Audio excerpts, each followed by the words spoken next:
The goal of the 19th is really to change the conversation around how we talk about women in politics. We are firm believers that all issues are women's issues. Our readers are people who want to be better informed and better able to participate in democracy. We're aiming to change the future of American journalism by giving women the platform and the voice that they deserve. There's never been a better moment than right now. The 19th is the newsroom that we've been waiting for. Hi everyone, and welcome to day 3 of the 19th Represents, a week of virtual events aimed at elevating the voices of women changing the game in politics and public policy. My name is Amanda Zamora, and I'm the co-founder and publisher of the 19th, a nonprofit newsroom that launched last week at the intersection of gender, politics, and policy.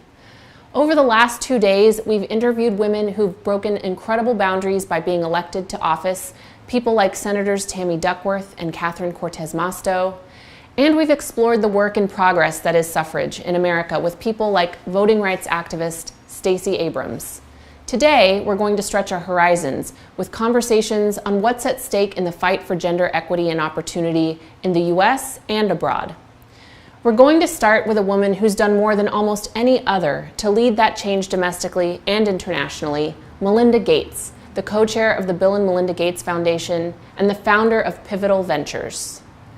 After that, we'll hear from musician and women's empowerment activist Madam Gandhi, and we'll round out the day hearing from female congressional candidates working to change the face of conservatism in the US. Before we begin today's programming, I want to thank the sponsors and philanthropic partners who've made this week possible. They include Goldman Sachs, Intuit, the Impact Seat, the Lenfest Institute, the Philadelphia Inquirer, the Wincoat Foundation, the William and Flora Hewlett Foundation, the Barbara Lee Family Foundation, the Stardust Fund, PEN America, the Heinz Endowments, CVS Health, the Panacea Collective, Aero PR, and Lingua Franca. I also want to let you know that the 19th is a member-supported newsroom, and we can't put on great free programming like this without your support. We hope you'll join us at 19thnews.org. Every $19 counts. If you missed Monday or Tuesday's programming or just want to watch again, visit 19thnews.org/events. With that, I'm thrilled to introduce the 19th's co-founder and CEO, Emily Ramshaw, to kick off today's programming with Melinda Gates. Well, welcome, Melinda. Thank you so much for joining us today. We are thrilled to have you as part of the 19th Represents. Thanks for having me, Emily.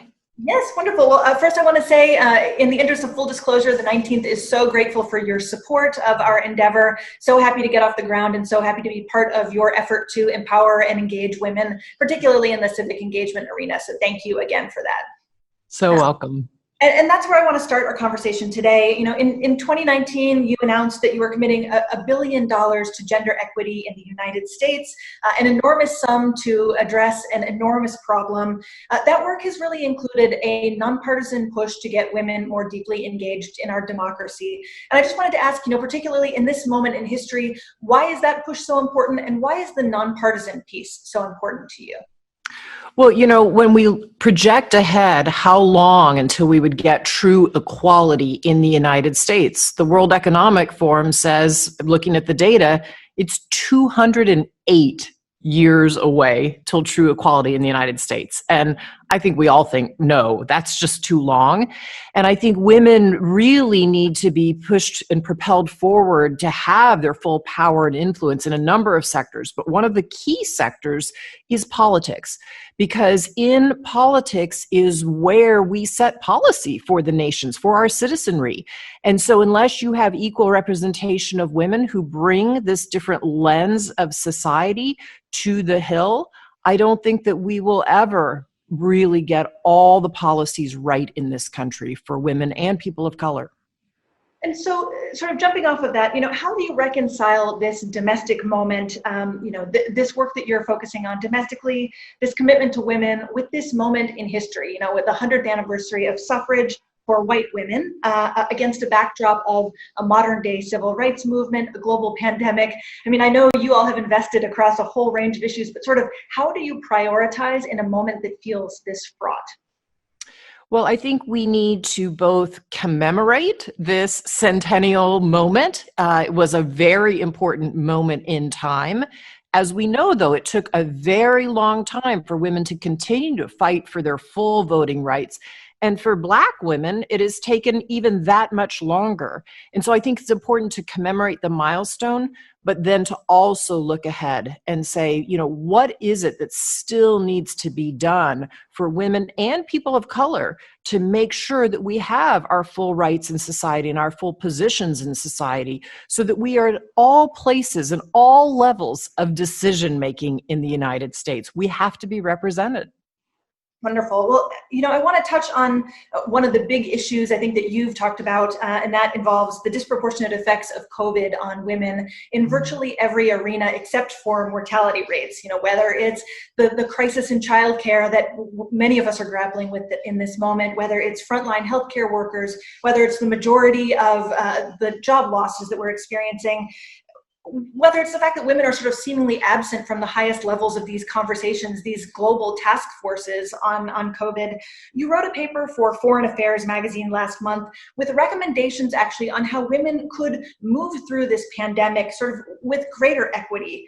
Why do you think this moment actually is an opportunity, and what could a more equitable future for women look like post-COVID? Yes, I think the COVID has exposed these huge inequities and gaps in our society. So while men are dying at a higher rate, it's the women, though, who are really being disproportionately burdened by COVID. So they are, as you say, the caregivers at home for the young and for the elderly. They are the front lines of our healthcare workers. They're 70% of our healthcare workforce, and they're also a lot of our essential workers. So in our response, we have to design policies that really address these gaps in society. And I think this can be a moment because for so long, our country, our economy has been built on the backs of women's unpaid labor. And there isn't a single industrialized nation in the world that doesn't have paid family medical leave policy. And so now that we are seeing our children at home and predominantly it's the women trying to keep the schoolwork up, we see the need for healthcare workers out in the field who stay healthy. We're seeing the need to get meals and care to the elderly. It finally exposes what's been invisible and makes it visible in our homes. And that's why I'm optimistic that Congress will address this and start to come up with policies for paid leave and sick days. Because if you get COVID or a family member gets COVID, you need to quarantine for 14 days. And, one of the first bills that came forward from the first stimulus packages that came forward from Congress took care of some sick days, but not 14. And as well, it didn't cover all essential workers. It didn't cover grocery store workers. And yet they're the ones who are making sure we have food when we go into the stores. So, but I think what's been invisible is now visible to all of us. And that's what makes me optimistic. And I love that it's visible on Zoom screens. I mean, for the first time in our lives, we're all working with the pressures of, small children in our laps or navigating illness at home. I mean, you've written extensively about caregiving, not just in this moment, but beyond. And you wrote an incredible piece about how, to safely reopen this country, we need something more than scaling up testing and engaging in meaningful contact tracing. We need caregiving solutions. I mean, as someone who got an email from her kid's school today saying, my 4-year-old is expected to be on Zoom several hours a day with 2 working parents, my obligations, I'm lucky, I'm a person of privilege. How do we even begin to solve this for parents and in particular for mothers across the country? Yes, I think, this is why we need to come up with money for solutions, and we need to come up with good policies. And so, those of us who are lucky enough to be doing Zoom calls at home, you just named a lot of the struggles and the frustrations. And it is difficult to keep your job up and to care for your children and keep a meal on the table. But also think about our families, our female workers who are going out and taking a bus to work on public transport. And they're saying, I'm a single mom. Who am I going to leave my 2 children with? I can't leave them with my mother because she's elderly and she's at risk of COVID. And oh my gosh, the childcare system's closed and maybe there's no school either. So, there are solutions to these things. We can make sure that people understand. We can bolster our child caregiving system to keep people safe so that their kids can go in a safe and healthy way. There are great solutions out there, even on the internet, where you can search and start to say, okay, what are the childcare options in my neighborhood? How are they on my bus system? And are they open and are they safe? I mean, if we start to move money to some of these solutions, even online solutions, just to point us in the right information and direction, that will start to change society. There's a great solution also out there for elderly people who need meals or are isolated. You can hook them up with somebody who's a bit younger, who can both go to the pharmacy, get the food, but also connect with them online once a day so they're not so isolated. But we just need to make a commitment to these issues. Amazing. Well, I want to talk about vaccines for a couple of minutes. And you and your husband are obviously at the very forefront of vaccine research and commercialization and delivery in this country, as well as internationally. I know the Bill and Melinda Gates Foundation has committed more than $300 million to its global COVID-19 response since January alone. That's contributing to the rapid development, we hope, of vaccines, of personal protective equipment and therapies. Given your decades of experience in the vaccine realm, Deneen, a viewer in Austin, asks, do you have any good news for us? Because we can certainly use some in this moment. What we're seeing is unprecedented collaboration around the world between scientists and pharmaceutical companies and disease modelers. There are brilliant people out there working this problem and working many, many, many strands of it. Everybody working on this knows that the vaccine has to be both safe first for our bodies and efficacious. And so, there are some vaccines that are moving into phase 3 trials now. That is a very good sign. You don't move a vaccine into phase 3 trials if you don't have good data from the previous phases. So, I think those of us who work in this field with these scientists, I think we all believe that by, hopefully first half of next year, there will be a vaccine available. And once we can get it out, and luckily in the United States, we have great delivery systems. Once we get it out and we distribute it equitably, first to healthcare workers, then to our most vulnerable populations, you'll start to be able to see a return to some normalcy in society. It will take some time, but it looks hopeful for early next year. And what are your thoughts on, we're already seeing a lot of disinformation around vaccines. Obviously, this has been a problem that has plagued this nation for a while, but it feels like it's reaching a fever pitch now as we think about vaccine development. We have an administration where the president is tweeting about therapies that are questionable potential therapies. How do we battle misinformation, disinformation in a moment where we need to be encouraging people to be looking forward to getting vaccinated? I think, the disinformation, whenever you see it, is disappointing, because we know that when people have the facts, that's when they can act best on behalf of their families. So what I say to families is talk to your pediatrician, talk to your doctor, your internal medicine doctor, and decide what's right, and decide, to talk to them and get the real information. I don't think it's surprising that the disinformation is up, quite honestly, given that people are at home. People are more anxious for good reason about their health. So I do think once a vaccine is out and people start to see that it's helping us return normally in society, I think you'll start to see a lot of that disinformation start to go down.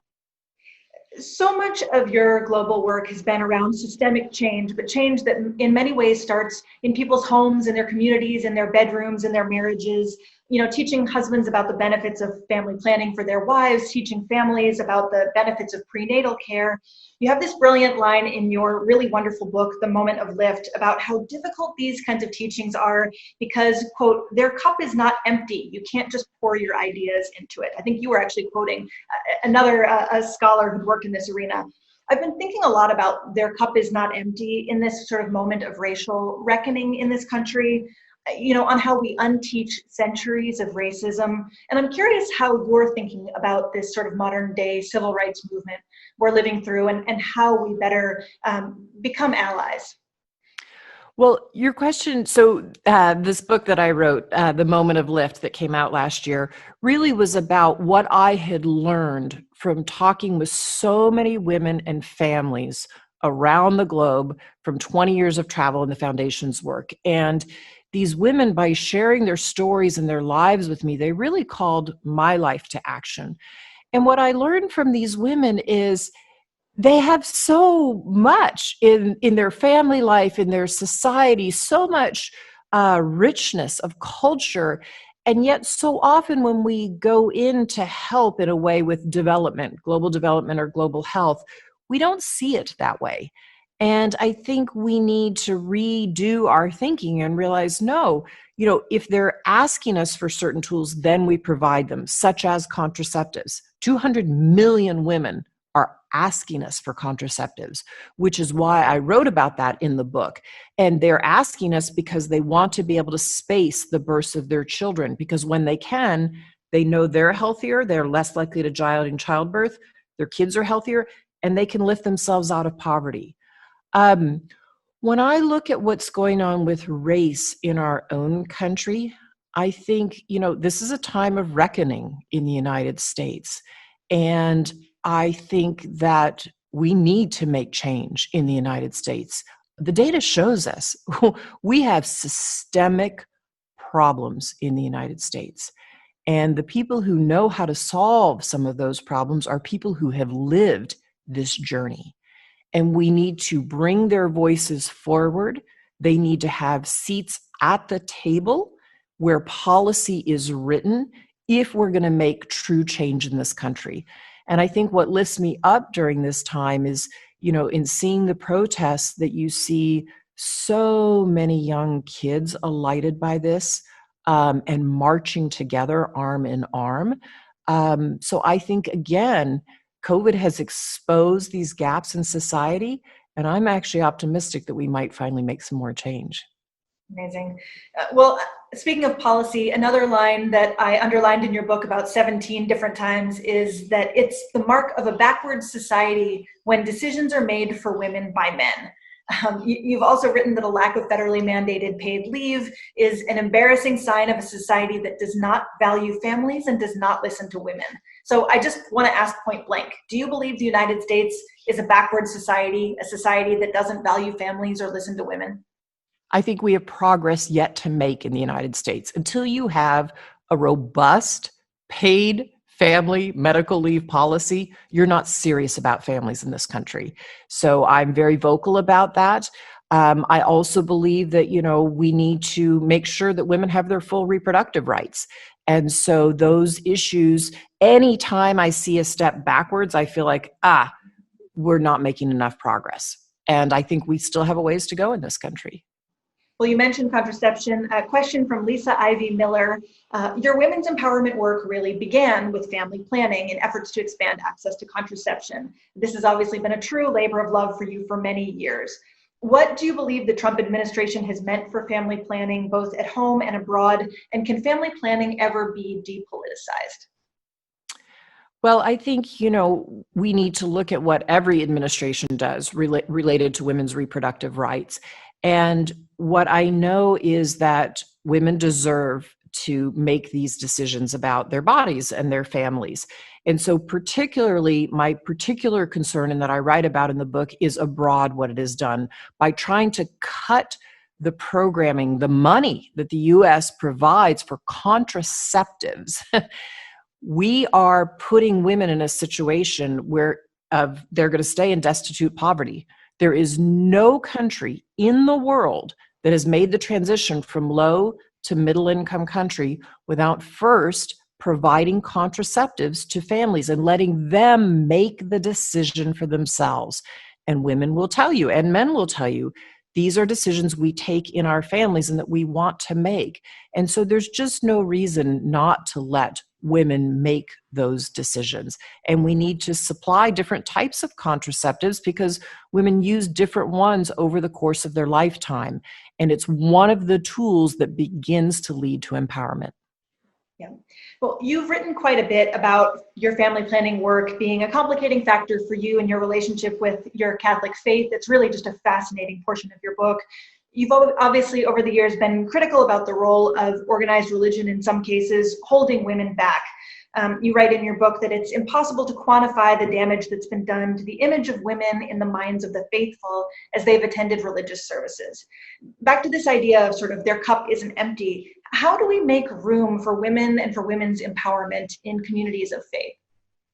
Well, I think we need to start by where people are and what is it that they believe and why do they believe it? You know, society's thinking has changed over time on a whole host of issues. And often it's a religious institution that changes last. And so I think helping people understand what I know to be true is that when people understand their rights and they understand their body, they start to question society around them. And so quite often you need to make sure that people are educated. We know that educated men and women start to make different decisions for themselves and their families. And so I do believe it starts with education and education about their rights and their bodies, and then more of an academic education. And that's what will change society and change norms. Lots of audience questions have come in about your sort of personal, familial take on gender equity. Another thing that you wrote in your book is that until 2006, you didn't really focus on gender equity as a foundation. And even then that you, Melinda Gates, like the godmother of women's empowerment, sort of tiptoed around the issue, grappling with gender equity in your own marriage and your own family in the workplace until you sort of really came out swinging in 2014 and 2015. If it was a challenge for you, what message does that send to the other women, I think, who are grappling with this at home and at work?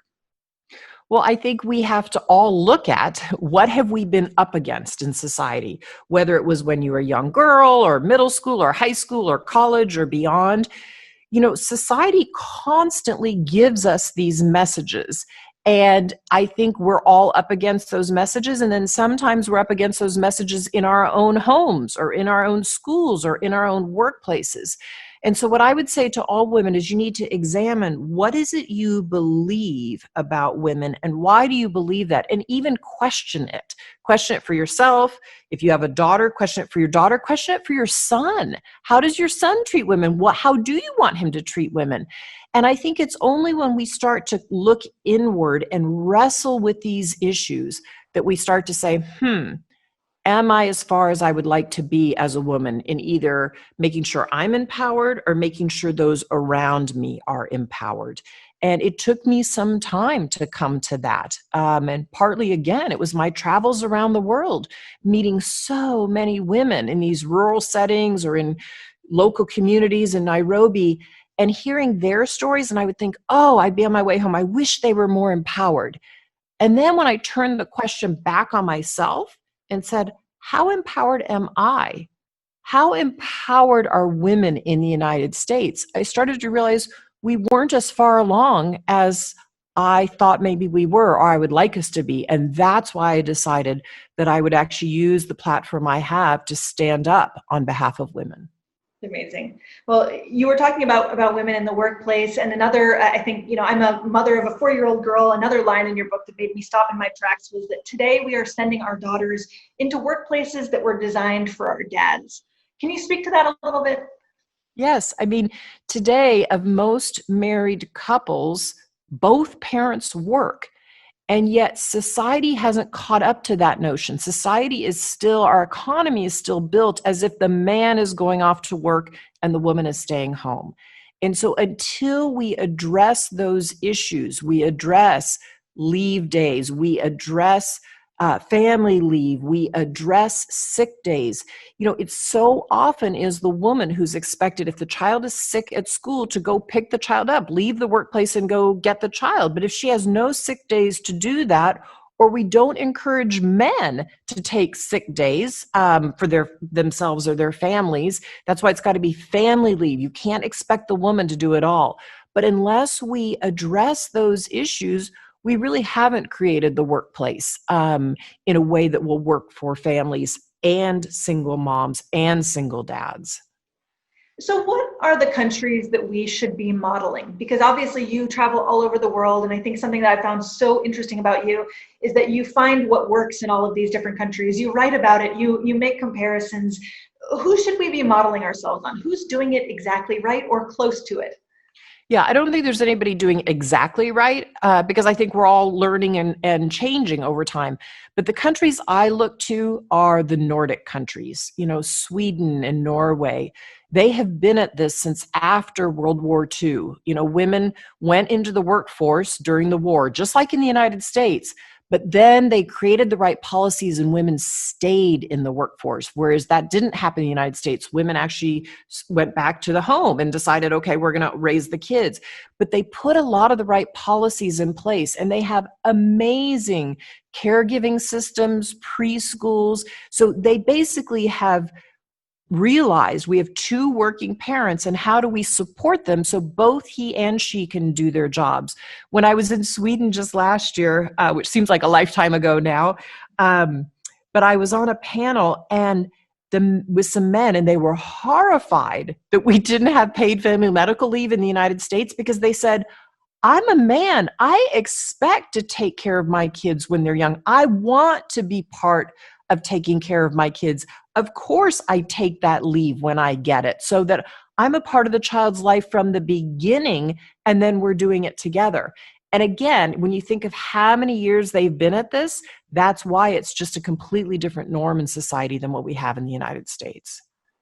How do you think about the United States' position in the world right now, as a world leader right now? I mean, I think a lot of us have been grappling with this sort of fallibility question, looking at the United States' response to the COVID pandemic, looking at how states continue to surge.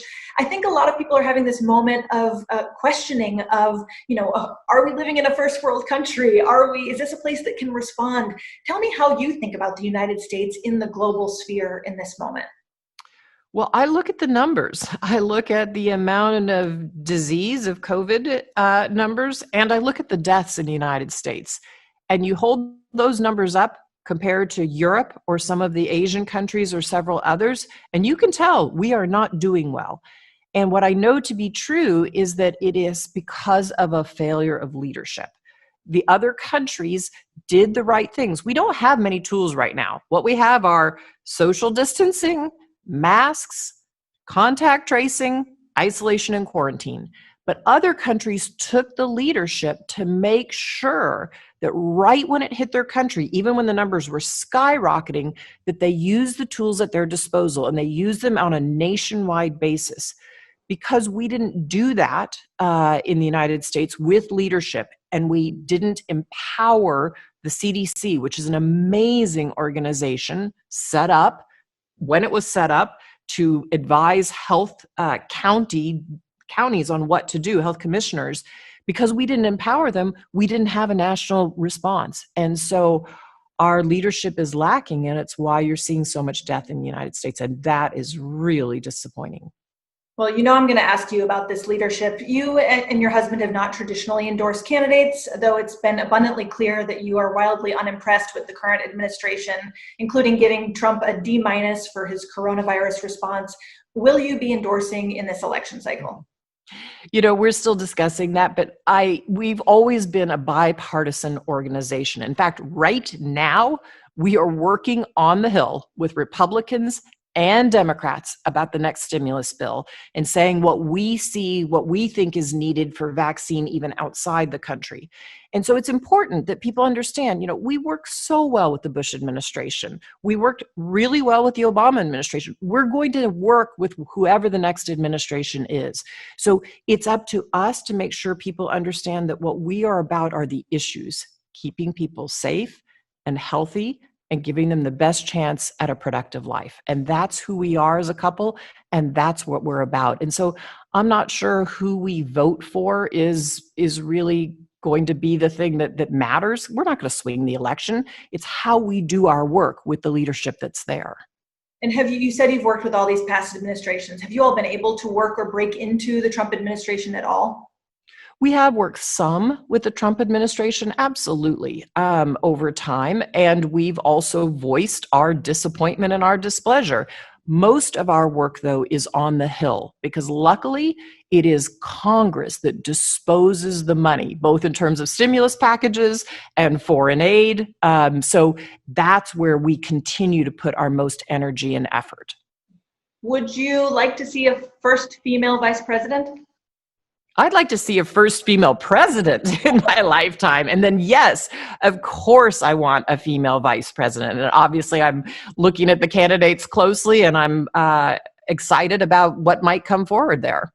Great. Well, we just have about 1 minute left here. So I guess I would ask, how long do you think until we're going to see a female president? I don't think any of us know the answer to that, but I definitely think it will be in my lifetime. And I think the fact that you see so many young people, I do see more young people, the way they're working as couples in society, or backing one another up at home, or taking on this unpaid leave. They're starting to expect something different, and they represent more of who we are sometimes as a society and where we want to be. So I'm hopeful that we'll get one in my lifetime. There are so many credible female candidates out there, and I think you'll see more come forward. But it's why we need to put more money behind female candidates. It's hard for them to raise money, and you do have to have money to do even in a local election. So it's why we have to move money and voice behind them. Wonderful. Well, thank you, Melinda Gates, for everything you do in this arena. And thank you so much for being part of the 19th Represents. Thanks for having me, Emily. It is a little difficult to navigate as a woman in business. And I think the best way to get through it is just to be aware of the differences and be yourself. For me, how I found how to navigate through that is I just had to be more confident in myself and be more confident in my accolades. It's a very enriching thing to be connected with other women in business. Just hearing other women's stories really just made it more achievable.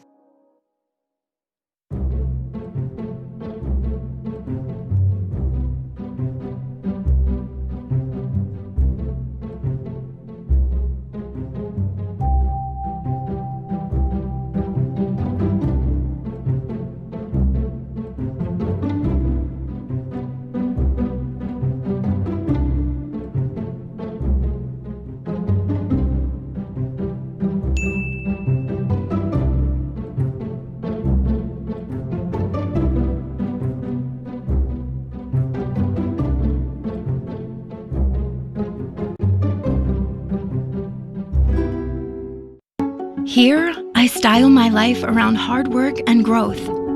Every day, I put my best foot forward and make a statement. Thanks to incredible mentors, I've had the opportunity to work on several teams at the heart of the financial markets. It's because of these great relationships I'm able to empower others. I'm here because we go further when we support each other along the way.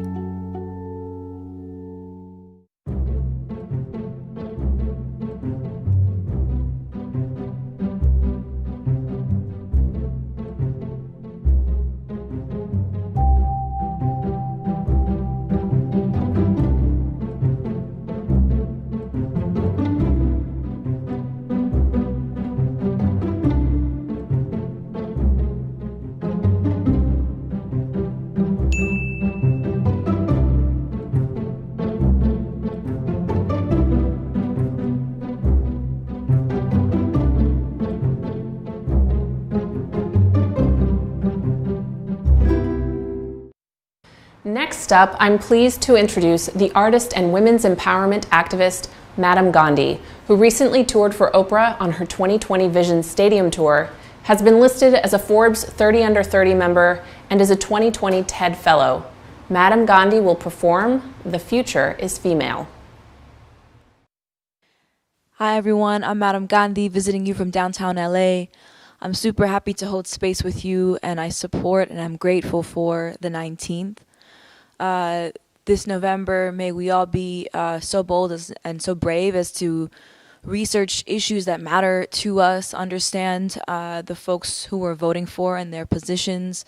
May we take time ahead of the election to put energy and enthusiasm into knowing about the different folks who are running and what they stand for.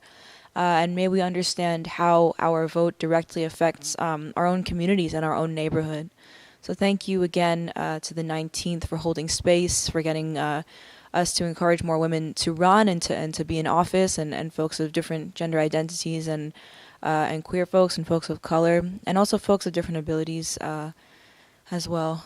I'm Madam Gandhi. I feel very passionate about gender liberation, and this song I'd like to play for you today is called "The Future is Female."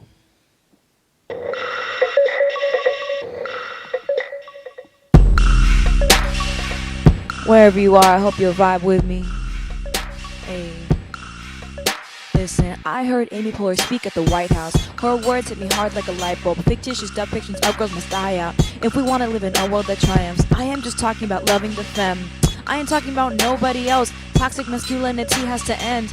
I'm just talking about loving ourselves. You can catch me singing these words in a yellow, other, wild, future is female t-shirt like a me. I got something to say. Gender constructions just get in the way. I've been playing drums since I was at 8. The future is female, the future is great.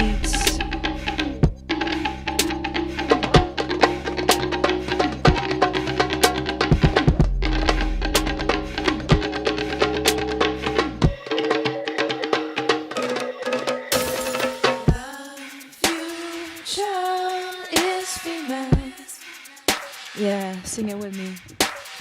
The future is female. Ooh. Yeah. The future is female, the future is collaborative, the future is queer, the future is of color, the future is joyful, the future is intelligent. Listen, power in what you say. In what you say, on your voice, don't be afraid. Don't be afraid, there's power in what you say.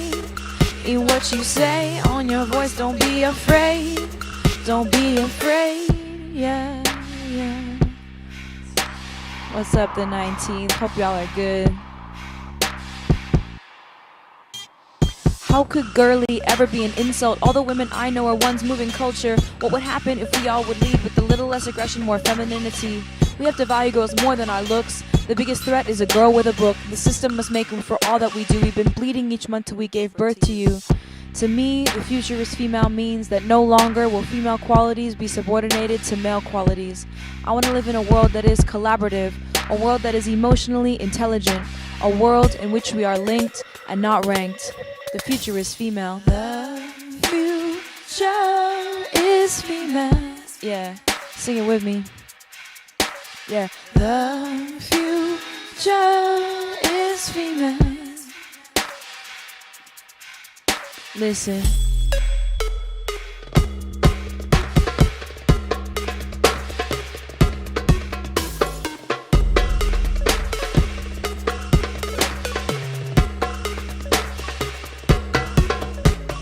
Power in what you say, in what you say, on your voice, don't be afraid, don't be afraid, there's power in what you say, in what you say, on your voice, don't be afraid, don't be afraid, the future is female, yeah, the future is female. I can't hear you, I can't hear you, 1, 2, 3, chime in. The future is female. Yeah. The future is female. The future is female.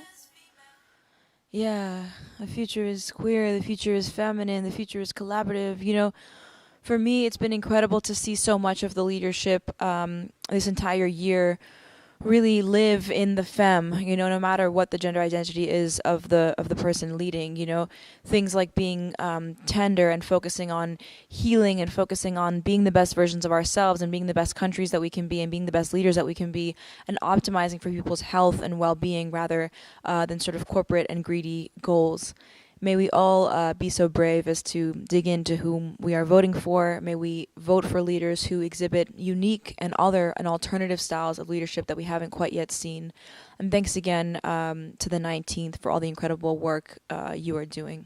Cheers. I'm Madam Gandhi visiting you from downtown LA, and thanks for having me. Next up, we are going to hear from women who are working to shake up the Republican Party, including congressional candidates Young Kim of California, Beth Van Dyne of Texas, and Valerie Ramirez Mukherjee of Illinois. Let's pass the baton to the moderators of this conversation, Sarah Longwell, the president and CEO of Longwell Partners and the publisher of The Bulwark.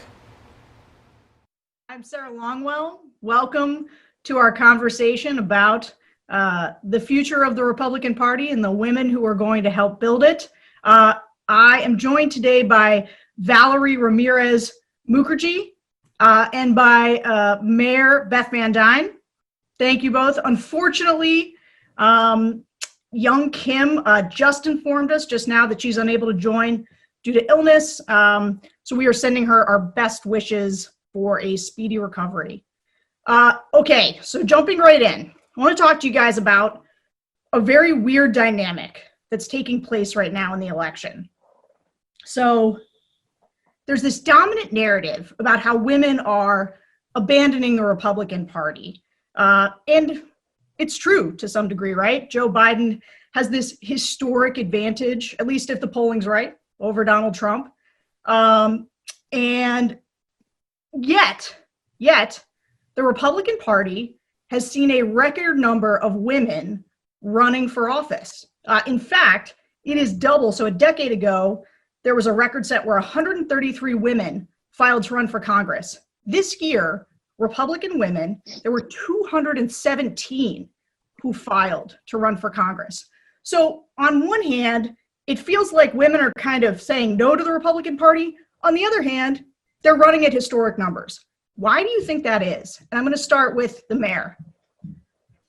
I don't know that I see women leaving the Republican Party, quite honestly, especially in the last 5 months where we have seen such chaos in major cities across the country. I think the reason why you see more women running is you're actually seeing more women get support to run. Deciding to run for office is a tough thing. I ran for office the first time when I was in my early 30s. My kids were 2 and 5. And it was a lot of responsibility, but I got a ton of support to do it. And I think we're starting to see that around the country. I think the Republican Party has recognized that when they look in the mirror, the reflection is not necessarily what you see in the rest of the country. And I know for a fact the last year that the party and general leadership has really done a great deal of work in recruiting top-notch candidates that I think are more reflective of the diversity across the country.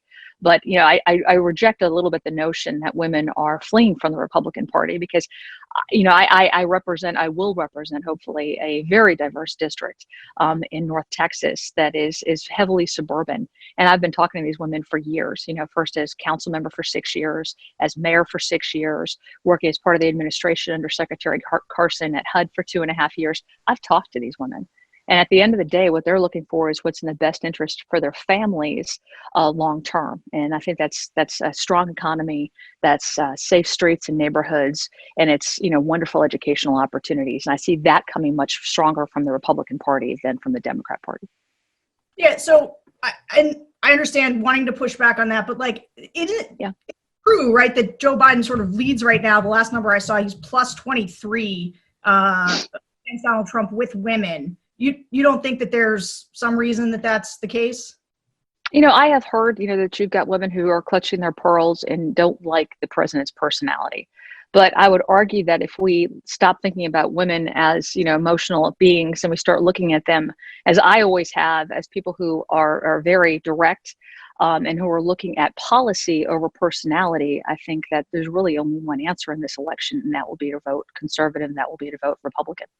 We're looking at border security. We're looking at healthcare options. We're looking at, what's in the best interest of the economy moving forward long term. And I think, those things all feed into the Republican Party. And the party, let's face it, is larger than one personality. Yeah, Valerie, go ahead. Same question. I would have a difference of opinion. So as I've said on TV, I feel like, a lot of Republican women have gone into hiding, right? So I talk about how I was that 18, 19-year-old that didn't know what a Democrat or Republican was, but picked up the phone to try to get involved in my civic kind of involvement when I took a political science class in college. I was a part of a moderate, party back in the 90s. Like I have pictures behind me with John Kasich, who was, I know he just went on TV last night, but back in the 90s, he was a star, right? I have pictures with, Newt Gingrich, with Jack Kemp. So people we had a variety in our party. We had your moderate wing, we had your conservative wing, and we accepted both.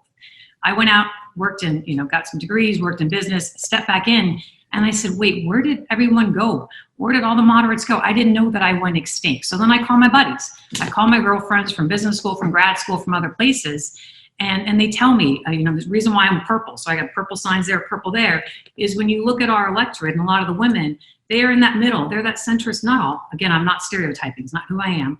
But a lot are in that middle. And they used to be center right, and then they've chosen to go center left. My opinion, one reason why I'm running, is I think we can get them back to go center right for all the reasons that Beth just said. But I do think they went into hiding. I do think they're out there. And I do think we have a chance to rebuild and to prove ourselves again, to show who we are. Yeah, well, you raise a question that I wanted to ask you both. And frankly, I get asked it all the time, too. I think, all of us are Republicans here, but we represent perhaps all different strains of Republicans. And as we know, Ronald Reagan built us a big tent. It's possible that tent is fracturing somewhat in this moment, but why don't we I'm interested in why, even though I hate it when people ask me this question, so I'm just going to ask it to you anyway. But Beth, why are you a Republican? What made you a Republican? I've always considered myself a pragmatist above anything else. And when I was elected official when I was mayor for 6 years, when I was on city council for 6 years, those were nonpartisan positions. You didn't have to declare what party you were, and the elections were even held separate on separate times of the year. So why am I a Republican? I look at it, the values that we hold. And I think of being fiscally conservative. I think of being fiscally responsible. I think of the purpose of government should be very limited, but the purpose should really be, the focus should be on preserving individual rights. So when I start thinking about things that Republicans hold and what the party has fought for, and what we've seen in the last 3 years in its administration, things like a focus on jobs, a focus on making people accountable, a focus on border security, but really allowing the private sector to have as much ability to be able to provide, and those people ability to have an opportunity to be able to provide for themselves, self-sufficiency programs. When I look at the two parties, I look at one being more of a rule of law, and I look, especially in the last 5 months, and I look at the other as being a party of chaos. And I think it's fairly black and white. You were talking about the women who are moving on the left side, but I think really what's happened to the Democrat Party is it's been hijacked. It's been hijacked for people who are on the very far left. It's been hijacked by people who are promoting a socialist agenda. And I think, the options right now in a race, we want to have our center right, we want to have our moderate right, we want to have the far right, so that we are a very diverse party that includes everybody. But at the same token, I just see the folks who are running on the Democrats to all be running to the far left. And it's no longer even capitalism. It's no longer even America. It's people who believe in America on the right, and people who seem to hate and fight everything that America stands for on the left. I could agree on some level that I think, the Democrats are pushing far left. I could also argue that Republicans are pushing far right. But I do think when you talk about the Democrats being hijacked, there was this insurgency, right, by Bernie Sanders. The same way almost there was this insurgency by Donald Trump in 2016, where he ran against, all of the people that I thought were the future of the party: Marco Rubio, Jeb Bush, Scott Walker. And Donald Trump managed to actually hijack the party, a guy who identified as a Democrat for much of his life. Whereas Joe Biden, who basically ran as, except for Mike Bloomberg, the most centrist of the Democratic nominees. And definitely, I listened to those Democratic primary debates, and I heard some things that made the hair on the back of my neck stand up. But I also watched Joe Biden, talk about the Constitution, talk about, sort of politics in this way where he wasn't going in for Medicare for all. He certainly wasn't acting like a socialist. So how is it that where the Democrats have managed to hold off their insurgency and nominate what was their sort of most moderate candidate, why is it that you sort of talk about them? Because I checked out your Twitter. You talk about the Democrats as socialists a lot. Do you think do you think that sticks to somebody like Joe Biden? Well, I think there's a huge difference. And if we didn't learn this in 2016 and 2018, there's a huge difference about what you say, and especially what you say on the campaign trail, and what you actually vote for and stand for when you're elected. And I think when you see people who are pushing the Medicare for all we heard was, look, we're going to be independents. We're not going to be beholden to a party. When we get into office, we're going to be able to work across the aisle. We're going to work with Republicans. We're going to work with independents. We're going to bring solutions forward like healthcare.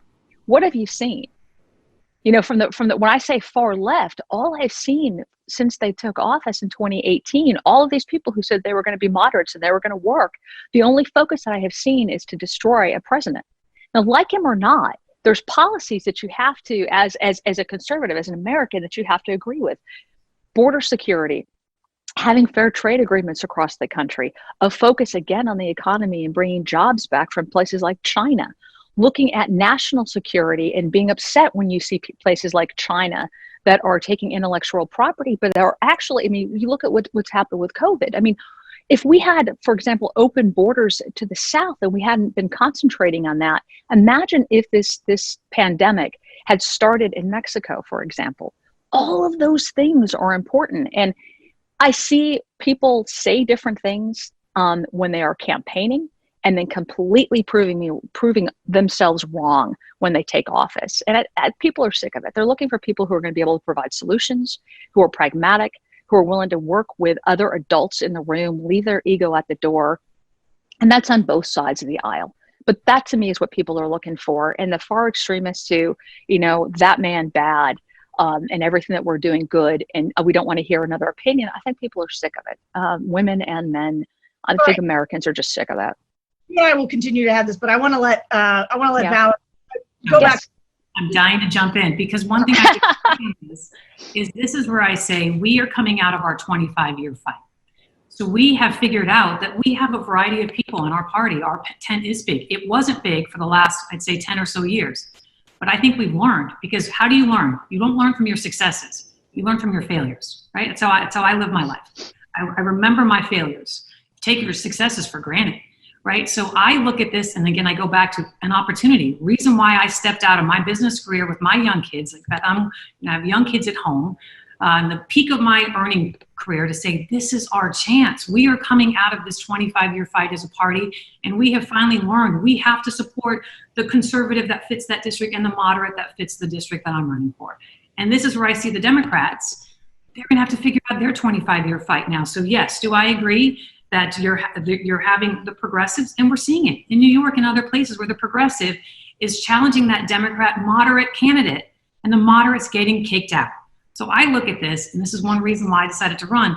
This is our time. This is our chance to rebuild as a party, to learn from our failures, to embrace, to make the tent big again, as the Democrat Party goes into their 25-year fight, right? And hopefully it's going to be led by women like us. Yeah, I do want to. Yeah, I wanted to comment though on the extremists though. If you look at cities across the country, we don't have to imagine what would happen under Democrat rule. Look at places like Seattle, like Portland, like Minneapolis, like Atlanta. Look, Chicago, where you have Democrats in office that are completely throwing their police departments and rule of law under the bus. You've got Democrat DAs that are letting criminals out, and yet you've got prosecutors that are arresting people who want to go back to work. You've got people who are talking, Democrat leaders who are talking about defunding police officers as people are being murdered in the street because police aren't able to do their job. If that is not an extremist agenda that everybody seems to be jumping on the bandwagon on the far left, I don't know what is. That is not the creating that, or it's not imagining it. All you have to do is turn on the TV or open up a newspaper, and you're seeing that under Democrat rule every day.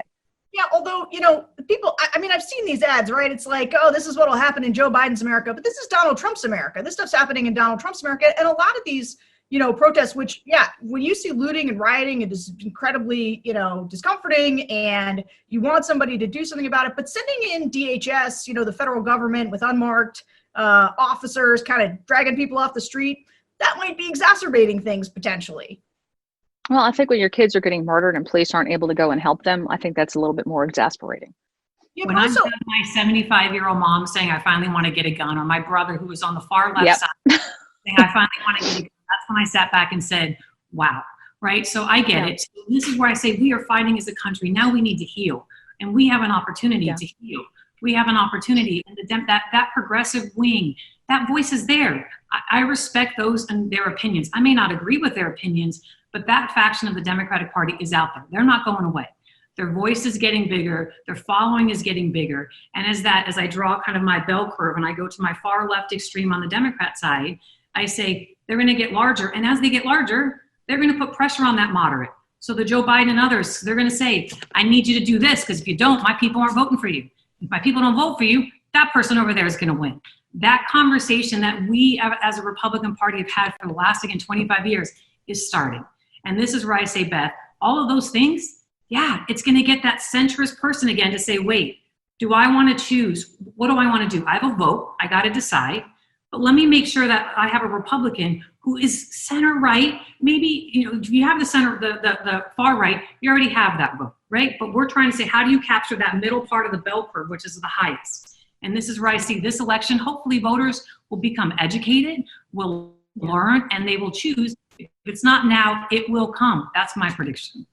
Hey, Valerie, I'm interested in this because I love a good moderate Republican. That's like my speed. But I gotta say, moderate Republicans are being run out of this party on the rails right now. And you're right. Part of it is because national politics are dictating certain trends. So you see people, a lot of the moderates in 2018, for example, sort of got wiped out by moderate Democrats. And so I just have to push back on this because I'm just talking about what I see, but I look at people like Abigail Spanberger and Alyssa Slotkin, and a bunch of the women who won in 2018, who ran very much in red districts or sort of purple districts, but places that were slightly redder, places that went for Trump by 6 points or so. They were able to win. And I'm worried that actually it's been easier for there to be moderate Democrats these days than it is for there to be moderate Republicans. But you're telling me the opposite. You're saying that no, this is the universe as we're just getting started with a lot more room for moderate Republicans. But I gotta say, I worry, and we can have this conversation in more depth, that if I was looking forward to 2024, that I'd see a party that was more reflective potentially of Tucker Carlson than Larry Hogan, for example. But tell me why I'm wrong. Okay, so one thing I try to say is blue state Republicans. So you have red state Republicans or blue state Republicans, right? So when I look at my state, Illinois or California, where I've lived, those are blue state, you have blue state Republicans. When I was in politics, again, working for my congressman in the 90s, we had Republicans. They were there. They represented, the governorship. They represented my congressman. They were there. But somehow we went on that seesaw where we went the complete opposite direction. We used to be kind of balanced, and now we're like this, right? So as I look now, what I'm finding, and let's look at my race. Let's look at my race here in Congressional District 10. The party got behind me early. They helped make sure that nobody ran against me because they knew that if a far right person ran against me in the primary, I would have never gotten through. No way. I would have not gotten through the primary. And that's what my brother and others would say to me. You're not going to be on the general election. A far right candidate will win in the primary and you won't get through. So I remember checking constantly, is someone going to run against me? But my party got behind me. Just 3 weeks ago, someone on the far right tried to run against me. My party got behind me. They don't agree with me 100%. They are more conservative than I am, but they don't care. They said, she represents our district. They're the hiring managers in a way, encouraging, bringing talent to the voters. And they got to decide, is this the person that can win in the general? Or do we want that person who makes us feel really good, but we know when they get to general, they can't win. And this is where I say our parties are changing, right? The leadership is changing to embrace that, and they're getting smarter. We've learned from our failures. Yeah, although, actually, since you brought up your district, it's worth providing some context on your district because it's a super interesting district, long held by a famous moderate in Mark Kirk. I can't remember the guy's name who replaced Dold, right? Dold replaced him. And then he gets beaten. He goes back and forth, right? He wins and then loses and then wins again. Loses. Anyway, it went back and forth with him winning to the point where now a Democrat holds the seat. Brad, someone held it for 4 years. Right, so he's had it for 4 years. So it's like this perfect purple district that goes back and forth between Republican, and it seems to have a lot to do with what's happening at the national level and how many people vote. And so how are you in this environment? Because this is something I wanted to ask. I want to ask both of you, is with national politics has become so dominant in the way that people even think about politics. When you're somebody running for Congress, how do you kind of define yourself distinct from the party, especially if you're running in a district that is so purple like yours is, Valerie? So for what I say to people is our district has fundamentally changed. So 91 of the last 100 years has been represented by Republicans. So first I tell people, when the media says, can't win that, I go, what are you talking about? Look at history, right? So sure, you've redrawn some lines, but then let's go down to the mayor level. Most of the mayors in the district, across the district, are Republican. So the voters that are turning out split their tickets, right, from the top of the ticket as they go down. And so when I looked at the district, I just said, we're not running the right person. So over time, over the last 10 years, the district is now approaching almost 50% minority.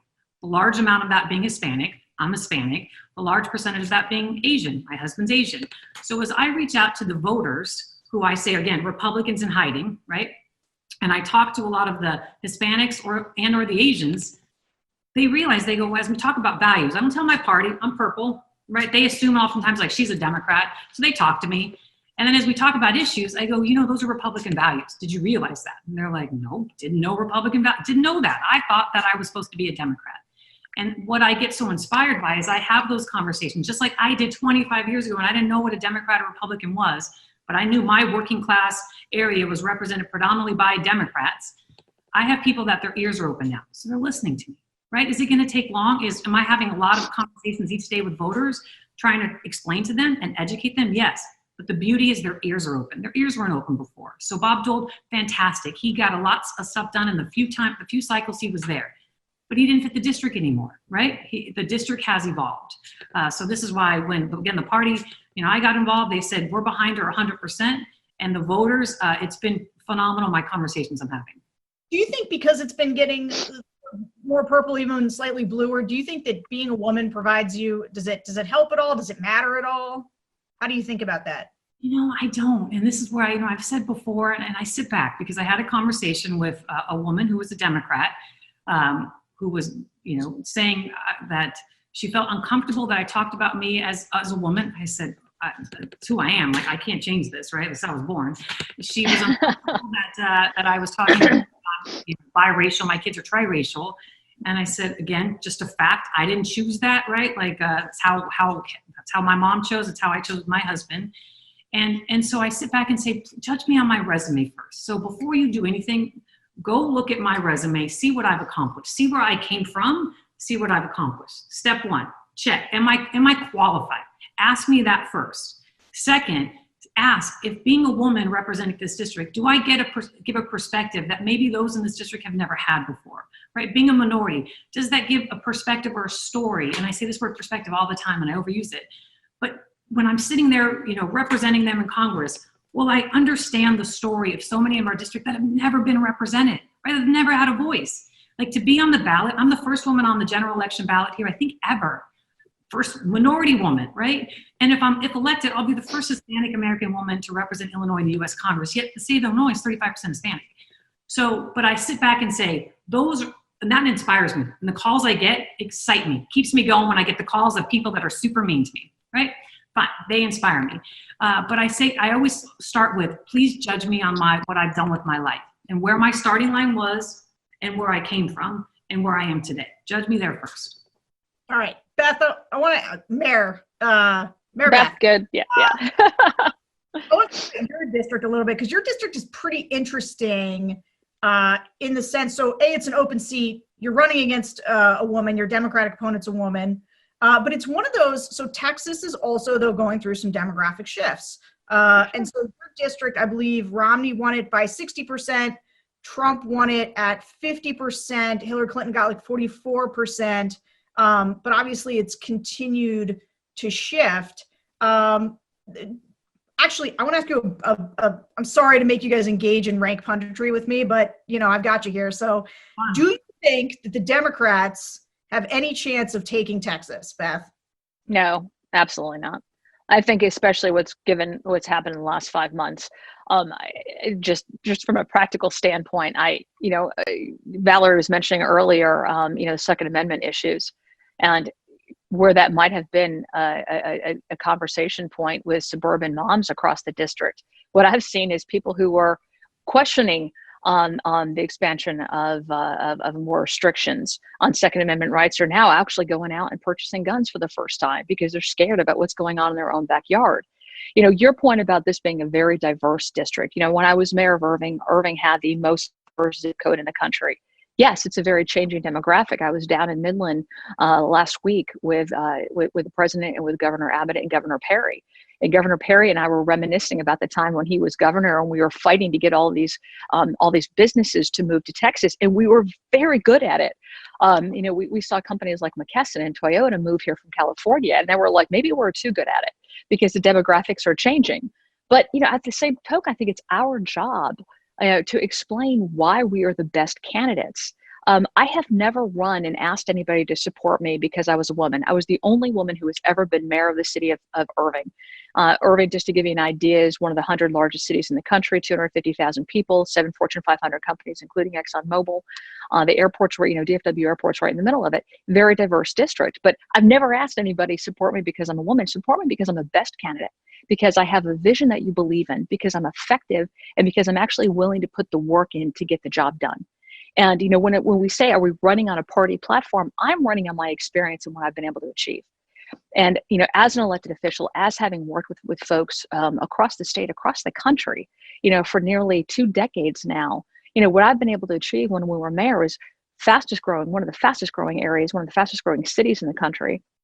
We had one of the best economic periods our city has ever had in our history.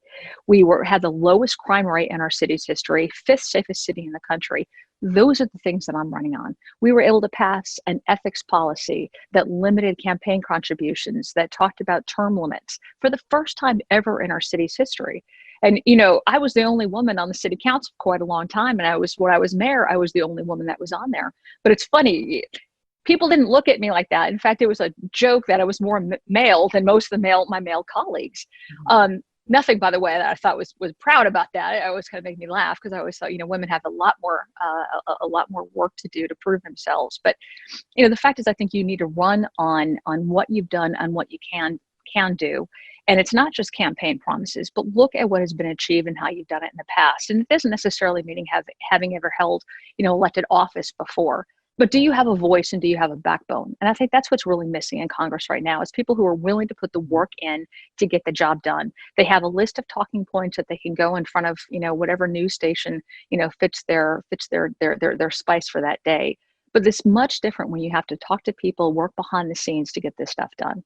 It takes a lot of time. It's a lot of time away from your family. It's a lot of time away from your career. And politics shouldn't be a career, right? It should be servant's heart, and that's why you're doing it. Those are the things I think we need to focus on. I'm sorry? Everyone says that when they're getting into politics. No, you don't hear it. Which is why after I've been in it for as long as I have, it's not just a talking point. Look at what I've been able to achieve. Laughing at that, Sarah. I have this book. It's called Restoring the Dream, or The Contract with America, because that's when I got involved in Republican politics, was like 92, 93, 94. It was super cool to be a Republican. And that was one of their, the freshman Republican class wanted to bring term limits. But 80% of Republicans voted for it, then just 20% of Democrats. They were not able to get the amendment.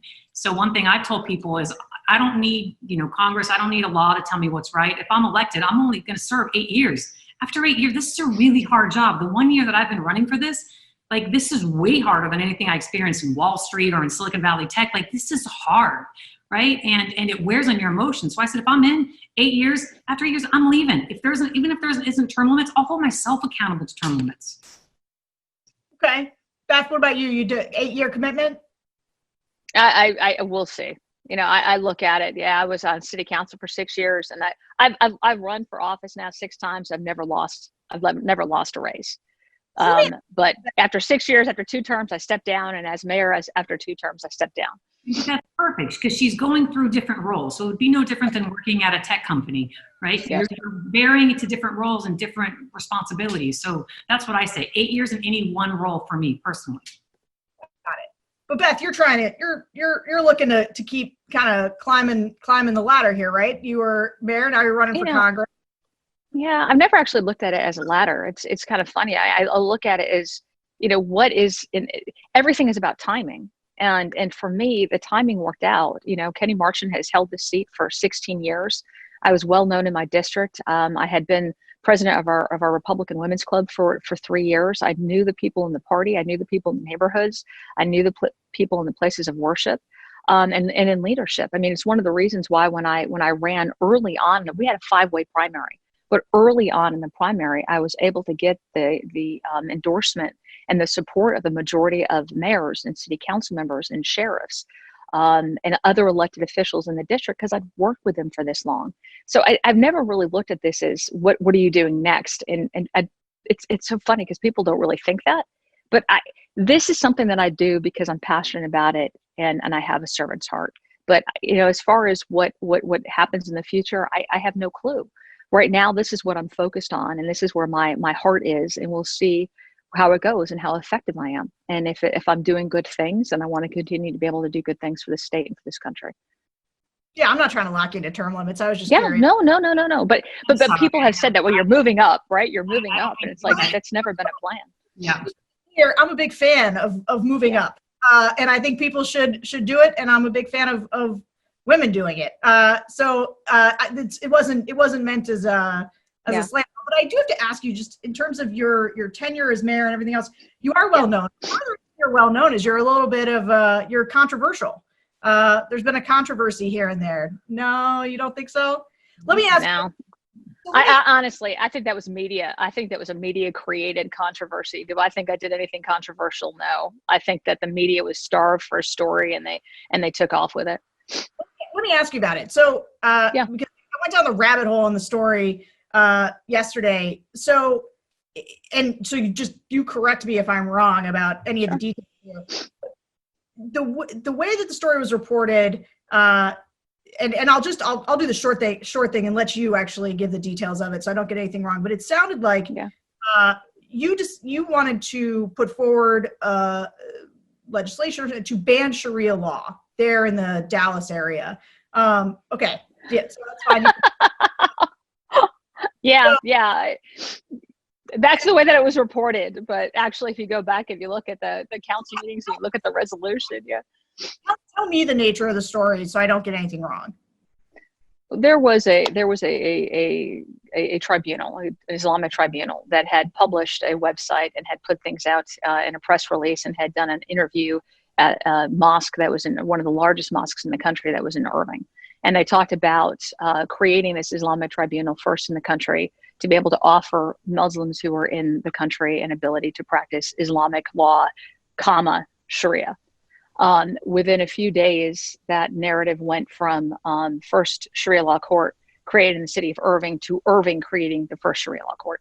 And obviously I had to respond to that as mayor. I put out a Facebook post that I was looking at it, but quite honestly, the more I looked at it and went to their website, there were some shocking things in there. For example, the 4 imams that were leading up this tribunal were calling themselves on their websites attorneys. They were calling themselves judges. None of them had a law degree. None of them were members of the state bar under areas of practice. They included things like divorce and child custody, business law, product liability. They were charging for their services. There were issues with their website that was not following American law. And the more I looked into it and started talking with some attorneys, it was an issue.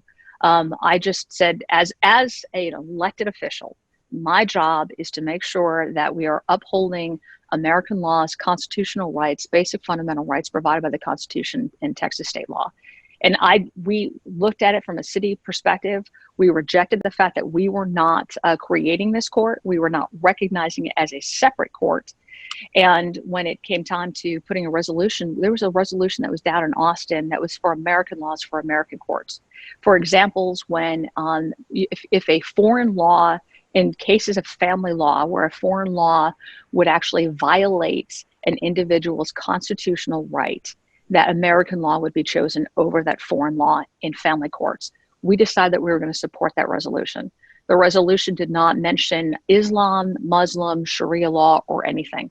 It just said in cases of foreign laws, if foreign law was actually enacted in American courts, they were going to choose the American law to ensure that people's fundamental basic rights were not violated. That was it. It should not have been a very high bar for any elected official to have to jump, but the media's response to it was absolutely insane. And they needed to create a circus to sell papers. But, motivations were thrown out there that weren't honest.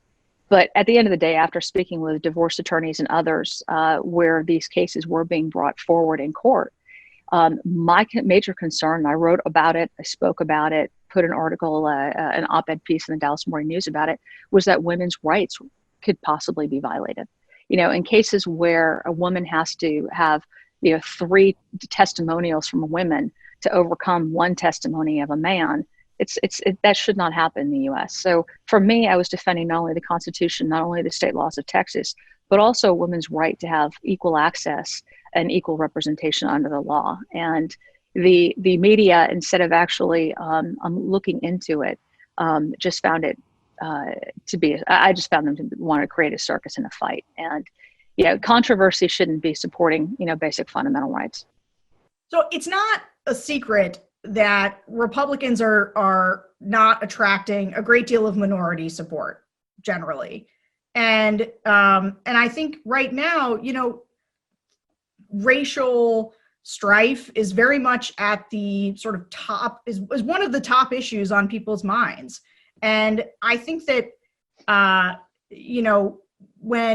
when it feels like Republicans sort of highlight divisions on some of these things, that it makes it more and more difficult for us to attract people that we might otherwise sort of like what Republicans have to offer. Or do you think I'm wrong about that, Beth? I think when you think about what parties highlighting divisions, I would go back to the Democrat Party. I look at what happened under Obama. It was always highlighting the divisions. And why this party is being treated, this person is being treated unfairly. I remember when I was mayor, again, most diverse zip code in the country, when you say that we're not being supported, why aren't Republicans being supported by minorities? I was elected overwhelmingly with a majority of people in my city, time and time again. And it's because I didn't talk about, we're going to do this for this group and we're going to do this. My focus was not on division. My focus is on what is the thing that the government should be focused on that enhances all of our lives. Things like safe streets, transportation. Yeah. Because before we launch into, the President of the United States told a number of congresswomen of color who were Americans to go back to where they came from. That is a problem. I look at Biden saying, "You're not black if you don't vote for me." I look at Biden and making fun of Hispanics and saying, "Oh, well, they're much," and grouping these people. The fact is, as Americans, I don't think that you should prejudge anybody based on their gender, based on their religion, based on their culture, based on the color of their skin. I have found that people have different and various opinions based on their experiences. And all of those should be taken into account and respected. And I think when we start just putting people into these buckets that, out of convenience sake, we're completely missing the boat. Yeah. So I agree with the thing that you just said about, and I,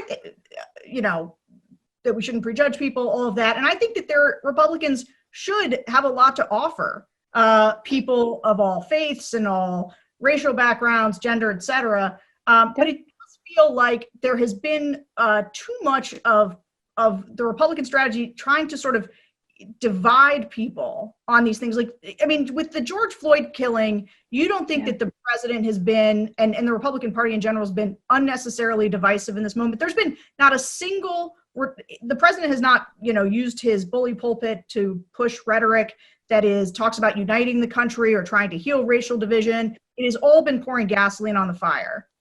So you're talking about, and I guess it's what I keep hearing is there's one voice that you're talking about, but then you're using the word party. And when I hear the party talking about it, when I hear elected officials talking about it, I heard everybody condemn what happened to George Floyd. I heard everybody that was an elected official say on both sides of the aisle that it was wrong. I heard everybody say that we could do better. And I look at it from my personal opinion, my personal experience. When I was mayor, when I was on council, I worked with our police officers. We built roads and bridges of trust within our communities, all of our communities. We had a police athletic league that worked with underprivileged kids in all areas of the city. We had a rape aggression defense course that brought in young girls and their moms, majority Hispanic, because that's what's in our Irving ISD, to teach them to have a voice for themselves, but also give them an opportunity to work with our police officers on a trusting relationship before they're ever needed for law enforcement. I saw us create a program called Shop Talk that police officers went into Black-owned businesses and they worked with customers there just to get to know them as well as the owners. And I'll tell you, a few weeks ago, we had a quarterly luncheon where we had Shop Talk. This was the Shop Talk program where we had Black business owners come every quarter and have lunch with our police chief and our city manager. And a few weeks ago, I was talking to the city manager, and he said that two of these individuals came in that were wearing Black Lives Matter t-shirts. And people were a little, skeptical, what's going to happen with this. Both of the people who were wearing t-shirts praised our Irving police officers. And they said if more departments were like this across the country, we wouldn't have a problem. But it's not blaming and criticizing after the fact. It's doing the hard work leading up to that to have these types of programs. And the leaders in these communities, the leaders in Congress, need to be promoting those things and supporting them and actually encouraging them, as opposed to just throwing their entire police department under the bus. But when I think about what has happened since George Floyd, I'm sorry, I have seen the Republican voice shot down and this divisive voice that has been promoted on the radical left. I mean, Republicans don't even have a voice right now. When we talk about people who are afraid to even speak up because they're going to be attacked in public. If you are wearing a red hat, you're going to be attacked. If you've got a bumper sticker, a Trump bumper sticker, or a Republican bumper sticker on your car, you're going to be attacked. Those are the things that I'm seeing. And I don't know what news programs, but I try to watch all of them because I think, you need to be informed from all sides. But what I'm seeing is Democrat-run cities and this crazy leftist mob that are attacking any voice that don't agree with them. And I find that to be very divisive. But now I need each of you to convince me that despite how I feel about Donald Trump, as a lifelong Republican, why should I vote for you? Valerie, tell me how you would answer that question. So, I go down to kind of the 5 principles where when I discovered that, 25 years ago when I picked up the phone and I called the Republican, and I still remember the flyer that my congressman had when I was trying to choose. One was jobs. It was a real focus on jobs, right? So I was raised in a working class family where we lived paycheck to paycheck, almost became homeless. And I appreciate that the Republican principles leads with that. Let's get people working. Let's get you off welfare. Many of my family were on welfare, right? So the first principle is jobs. Second is getting rid of regulation. You can put as many regulations as you want out there, but that's going to take away from growth. That's going to take away from opportunity. So what the Republican Party, when I looked at it, a long time ago, and I look today, I say, we want to reduce regulation. We want to encourage you to do more. Third, a rule of law. So I grew up when I was a kid, I used to pray at night. I had 2 prayers. One, that I wouldn't get stolen. That was because our house had gotten broken into. And the second one was that I'd become a Jetson so I could fly to school because my walk was really long. Okay. So the third I would say is a rule of law is respect for our laws, be accountable for our choices, right? No matter what our circumstances are, respect our laws. We have a process in this country to change it, but you don't get to break them. Right? So then fourth, lower taxes, encouraging working with the private sector versus government getting bigger and bigger and bigger and bigger. One reason why we came here to Illinois is I loved how government was managed from the bottom up versus the top down. I don't want to give any more control to DC. I want to give controls back to states. I want to respect that. Right? So, I could go on and on and on, but we gotta let you answer this question. All right. Make me split my ticket, Beth. I would say when you're going to the polling place, I would hope to win your support because you're looking at somebody who's actually been doing it and not just talking the talk, but actually walking the walk. Someone who's worked to provide safe streets in her city, safest city, fifth safest city in the country. Somebody who worked to bring jobs to the city so that we had more economic growth than we've ever had before. Someone who stopped looking at division in what people wanted and tried to provide for all. I'd say look at what people have done, the experience that they're bringing to the table, the values that they hold. And I'd say, during a pandemic, being able to campaign is a tough job, but also I was elected a mayor coming right out of a recession. And what we were able to do is take a city that could have possibly have been at the precipice of financial ruin and make it thriving, provide services for all. And looking at what we did after Hurricane Harvey when I was with HUD and all of the support and the help that we brought to various communities across the state, across the region. And that's because you have relationships built upon trust, built upon effectiveness, and built upon experience. So I would hope to get your support because you've seen me actually do those things and has proven myself as a leader, proven myself as a voice of reason, the adult in the room who was looking to bring pragmatic solutions to the city, to the state, to the country. And that's why I would hope to get your vote. All right. If anything was going to make me vote for you guys, it's the fact that when we decided to do this, you guys both told me that I could ask you anything I wanted to during this panel, and you did, and I really appreciate it. And I thank you so much for your time. And I hope that down the road, as we all try to figure out what's going on with our Republican Party, that someday all of us can work together to build a center-right party in this country. But thanks very much. Thank you, Sarah. I appreciate the opportunity. It's great to see you. Sarah. Thank you everyone for joining us today and for these really thoughtful and smart conversations. If you liked what you saw today, we'd love it if you'd join us as founding members of the 19th. You can do that at 19thnews.org. The 19th is a member-supported newsroom, and we can't put on great free programming like this without your support. If you missed any part of this week's programming or you just want to watch again, visit 19thnews.org/events. We are so excited to see you back here tomorrow for day 4 of the 19th Represents, where we'll talk about the myth of electability. The lineup includes former Secretary of State Hillary Rodham Clinton, New York Congresswoman Elise Stefanik, a performance of the New York Philharmonic and 3 amazing women composers, and a conversation on what it takes for women to win with Rutgers political science professor Kelly Dittmar, Hawaii Congresswoman and former presidential candidate Tulsi Gabbard, and author Jennifer Palmieri, the former communications director for Hillary Clinton's presidential campaign. A special thanks again to our generous sponsors and philanthropic partners, Goldman Sachs, Intuit, the Impact Seat, the Lenfest Institute, the Philadelphia Inquirer, the Wincoat Foundation, the William and Flora Hewlett Foundation, the Barbara Lee Family Foundation, the Stardust Fund, PEN America, the Heinz Endowments, CVS Health, the Panacea Collective, Aero PR, and Lingua Franca. We'll see you tomorrow.